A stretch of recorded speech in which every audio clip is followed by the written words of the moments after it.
레위기 23장 23절에서 25절까지 제가 봉독하겠습니다.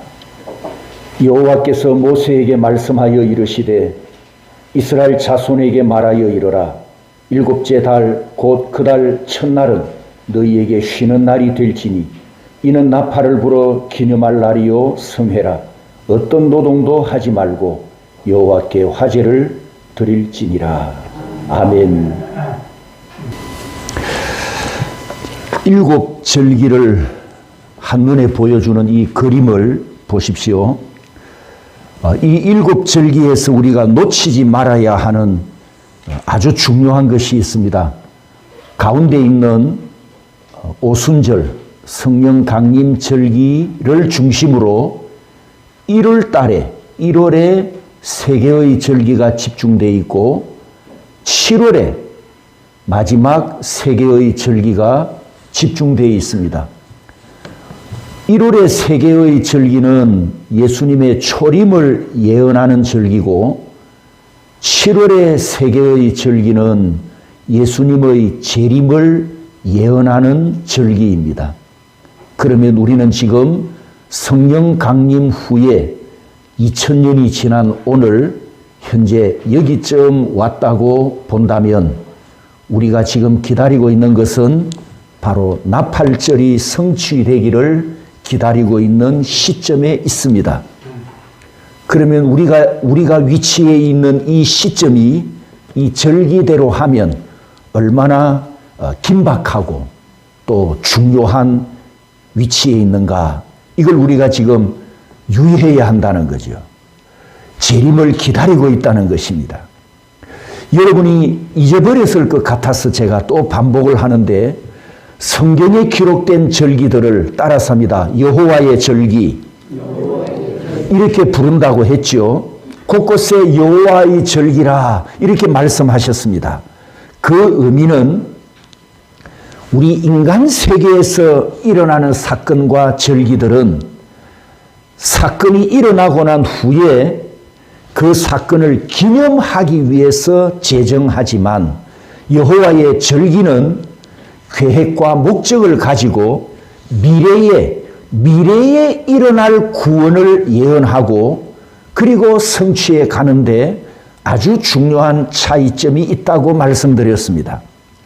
유월절을 예로 든다면 애굽의 장자와 짐승의 첫 새끼가 죽음의 심판으로 죽기 전에 유월절 절기가 먼저 선포되었고 그 유월절 절기가 선포되면서 장자의 죽음과 출애굽을 약속하셨는데 그 예언대로 정확하게 이루어졌습니다.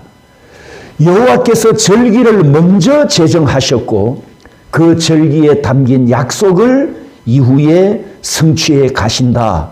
이것을 우리에게 가르쳐 준단 말입니다. 이 일곱 절기에 우리가 귀를 기울여야 하는 이유가 바로 이것 때문입니다. 각 절기에 약속하신 것이 무엇인가? 나를 구원하시기 위해 하나님께서 절기를 성취할 구속 사건들이 무엇인가? 오늘은 어느 시간이고 오늘은 어느 지점에 있는가? 이것을 가르쳐 주기 때문에 내가 준비할 수 있고 깨어서 기다리는 은혜가 있습니다. 마태복음 25장 표현대로 한다면 바로 슬기로운 신부로 살아가게 하는 은혜가 있단 말입니다. 다음 그림을 보시면 이 7개의 절기를 하나님의 구속 사역 전체를 보여주는 파노라마로 그렸는데 유월절은 예수 그리스도께서 십자가에서 죽으심을 예언하고 무교절은 그리스도와 성도들의 거룩한 교제이고 초실절은 그리스도의 부활이고 그리고 오순절은 성령님의 임재와 내주하심이고 나팔절은 그리스도의 재림이고 속죄일은 그리스도의 속죄, 죄사함이고 초막절은 마지막 심판을 예언하는 절기들입니다. 7 절기에 예언된 하나님의 구속사의 파노라마를 보면 지금 우리 위치는 2000년 전 사도행전 2장의 성령 강림 이후 따라서 합니다. 나팔절. 나팔절. 이 절기를 우리가 기다리고 있는 중이란 말입니다. 나팔절은 무슨 의미가 있다고 했죠? 그리스도의 재림, 다시 오시는 신호입니다. 즉 우리는 지금 오순절 후 나팔절 직전, 재림 직전이어서 매우 긴박하고 긴장되는 지점에까지 와 있음을 알게 합니다. 그래서 이 그림만, 파노라마만 봐도 내가 지금 무엇을 해야 하는가, 어떻게 살아야 하는가를 우리에게 가르치고 깨닫게 합니다. 이 마지막 세 개의 절기, 나팔절과 속죄일과 초막절에 공통점이 하나 있습니다. 공통점. 레위기 23장을 보면 하나님께서 이 세 절기를 말씀하실 때 공통점이 바로 성일, 성회, 안식일, 아무 노동도 하지 말아라. 이 안식일을 굉장히 지금 강조를 많이 하셨습니다. 하나님께서 절기를 말씀하실 때 안식일을 이렇게 강조하신 것은 재림을 예언하는 새 절기가 유일합니다. 그만큼 이 절기에 담긴 하나님의 구속의 은혜가 크고 우리 죄인들에게 주시는 안식의 복음이 풍성하다. 이것을 우리로 알게 합니다. 이제 오늘 우리가 생각할 다섯 번째 나팔절인데 이 나팔절을 생각하면서 여러분 이런 생각과 마음을 가지십시오. 오늘이 2026년 1월 1일이다. 어제 작년을 보내고 올해 새해 첫날을 맞이했다.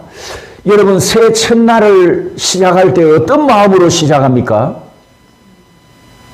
또 마지막 날, 한 해의 끝날에 한밤만 자고 나면 새해가 시작되는데 이 새해 첫날을 어떤 마음으로 기다리고 맞이합니까? 그 느낌을 가지시고 오늘 이 나팔절 메시지를 들으시라는 거예요. 이해되셨죠? 오늘 새해입니다. 7절기 중에 우리가 드디어 이제 재림의 한 발자국 더 다가가는 나팔절을 통해서 은혜를 받는데 구약교회에는 두 개의 달력을 갖고 있습니다. 애굽에서 구원받은 날을 새해 첫날 1월 1일로 하나님께서 지정하면서 구원받은 은혜를 6월절 절기로 기념하는 종교력이 있고 여름 추수를 다 끝내고 오순절 절기를 지낸 후에 7월 1일이 되면 나팔을 불면서 새해가 시작되었음을 알리는 유대 민간력이 있습니다. 이 절기에 나팔 이름이 붙게 된 것은 나팔을 불어서 절기를 기념해야 하기 때문입니다. 포로시대 이후에 구약교회 역사에서 7월이 새해의 첫 달이 되었고 7월 1일에 나팔을 불면서 새해를 기념합니다. 그래서 현대 유대인들은 새해의 머리, 새해의 시작 이런 뜻을 가진 로시 하사냐라는 이 이름을 사용하면서 7월 1일이 되면 그들은 이 나팔절을 아주 성대하게 기념하고 축복하고 축하합니다. 왜냐하면 새해가 시작되었기 때문이죠. 이제 나팔 영상을 하나 볼 것인데 이 성도들은 이 마지막 네 번째를 잘 들으셔야 됩니다.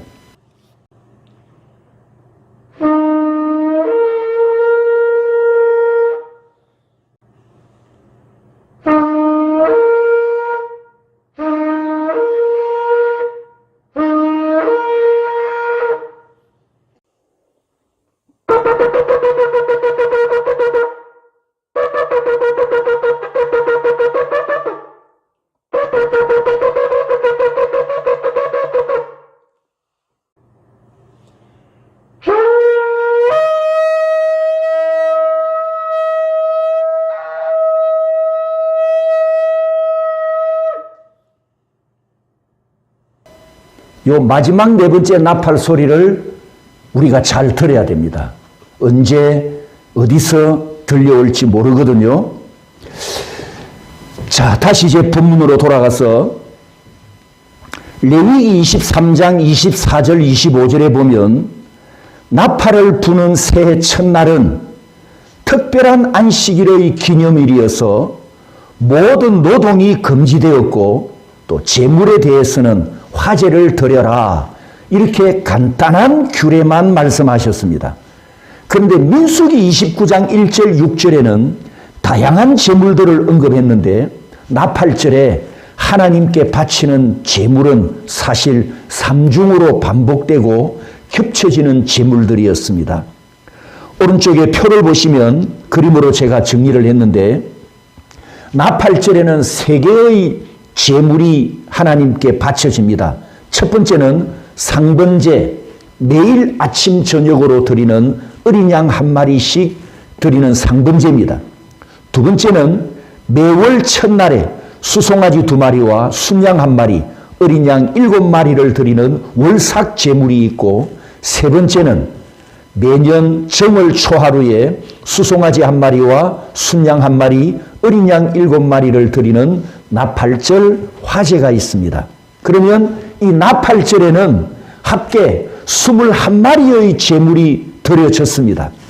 자, 여기서 중요한 것은 이 3개의 제물을 드리는 시간과 날짜와 그 절기, 그 제사의 의미입니다. 의미.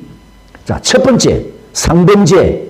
매일 아침 저녁으로 어린 양 1마리씩을 하나님께 제물로 바쳤는데, 이 상번제는 1년 365일 드리는 제물이어서 하나님을 예배하는 시간은 매일매일이다. 하나님을 예배하는 삶은 매일매일이어야 한다라는 진리를 가르쳐 줍니다. 1년 365일 단 하루도, 단 한순간도 코람되어 하나님의 얼굴 앞에서가 아닌 찰나가 없음을 가르칩니다. 깜깜한 곳에 숨는다고 해서 하나님의 얼굴에서 벗어날 수 없다는 것을 우리가 잘 알고 있지 않습니까? 자, 따라서 봅니다. 하나님의 편재성. 하나님의 편재성. 어떤 뜻이죠? 하나님은 어디에나 다 계신다, 이런 뜻이지 않습니까? 구약 성도들이 하나님의 편재성을 알고 하나님께 이렇게 신앙 고백을 합니다. 시편 139편 7절에서 10절까지 우리 다 함께 읽어보겠습니다. 내가 주의 영을 떠나 어디로 가며 주의 앞에서 어디로 피하리이까? 내가 하늘에 올라갈지라도 거기 계시며 서울에 내 자리를 펼치라도 거기 계시나이다. 내가 새벽 날개를 치며 바다 끝에 가서 거주할지라도 거기서도 주의 손이 나를 인도하시며 주의 오른손이 나를 붙드시리이다. 성도 여러분, 하나님이 안 계시는 곳이 있습니까? 없다는 거잖아요. 하나님은 어디든지 다 계신다. 편재성. 그렇습니다. 하나님은 어디에나 계시고 어디에서나 나를 내려다보고 계신다는 것을 아침 저녁으로 제물을 바치는 상번제가 우리에게 가르쳐 줍니다. 구약의 상번제를 우리 신약 성도들은 로마서 12장 1절 3절 말씀처럼 항상 예배를 드리는 산제사의 삶을 살고 하루 24시간 모든 은행이 하나님께 올라가는 산제물의 삶을 살아갑니다. 제가 지금 강단에서 선포하는 이 설교도 산제물이 되어 하나님께 올라갑니다. 이 자리에 앉아 여러분들이 예배드리는 이 순간도 여러분이 예배석에 앉아있는 그 모습이 하나님께로 올라가는 산제물이지 않습니까? 오후에 여러분의 집으로 돌아가서 가족들과 맛있는 저녁 식사를 하는 것도 하나님께 올라가는 생활의 산제물이란 말입니다. 매일 직장에 출근해서 일하는 것과 거래처 사람을 만나는 행위도 하나님께 올라가는 산제사입니다. 이방인의 삶은 하나님을 예배하는 것과 아무 상관이 없지만 우리는 그리스도 안에서 왕같은 제사장들이 되었기 때문에 24시간 모든 삶이 하나님께 영광을 올려드리는 예배이다라는 의미를 구약의 상번제가 우리에게 가르쳐 줍니다. 두 번째, 월삭제물. 매월 첫날에 하나님께 월삭제물을 드립니다. 이 의미는 시간의 주권이 하나님께 있다라는 진리를 가르칩니다. 한 달의 마침과 새로운 한 달이 시작되는 순간에 모든 재물을 완전히 태워서 남김없는 번제를 하나님께 바침으로 인생의 주권과 삶의 주권이 하나님께 있음을 고백합니다. 월삭 제물은 매월 순환되는 시간과 함께 반복하여 제물을 드림으로 삶의 주권이 전적으로 하나님께 있습니다. 이렇게 고백하는 예배입니다. 그리고 마지막 세 번째, 이제 나팔절. 과거의 시간을 뒤로 하고 새해를 맞는 첫 시간에 하나님께 제물을 드리면서 새로운 시작을 하기 위해 새로운 각성과 새로운 결단과 새로운 출발을 힘차게 내딛는 복된 절기입니다. 새해의 첫 출발을 하는 나팔절에 이렇게 새 절기가 중복된 것은 우리가 지금 비록 세상 시간 속에 살아가고 있지만 하나님의 구속의 시간 기준으로 살아야 한다. 이 진리를 우리에게 가르쳐 줍니다. 성도 여러분, 나팔절에 상번제와 월삭제물과 나팔절 화제를 하나님께 바치는 의미는 이 시간은 내 것이 아니고 하나님의 것입니다. 내 인생은 내 것이 아니고 하나님의 것입니다. 삶이 내 것이 아니고 하나님의 것입니다. 목숨이 내 것이 아니고 하나님의 것입니다. 이렇게 고백하면서 다시 오시는 예수님을 기다리는 예배의 삶을 살아야 할 것을 우리에게 가르쳐 줍니다. 할렐루야. 마지막 결론을 내립니다. 그러므로 우리가 지금 무엇을 기다리고 있다고요? 예수님의 재림, 나팔 소리와 함께 주님이 다시 오실 것이니 잠자지 말고 깨어 있어야 하고 어둠에 속하지 말고 빛 가운데로 행하여야 하고 불경건하지 말고 경건하게 살아야 하고 불의를 행하지 말고 의의 옷을 입고 행하며 죄에 순종하지 말고 예수 그리스도께 순종하며 살다가 재림 나팔 소리를 잘 듣고 신랑 예수님과 함께 마지막 혼인잔치에 신부로 참여하는 저와 여러분이 되시기를 주님의 이름으로 축복합니다.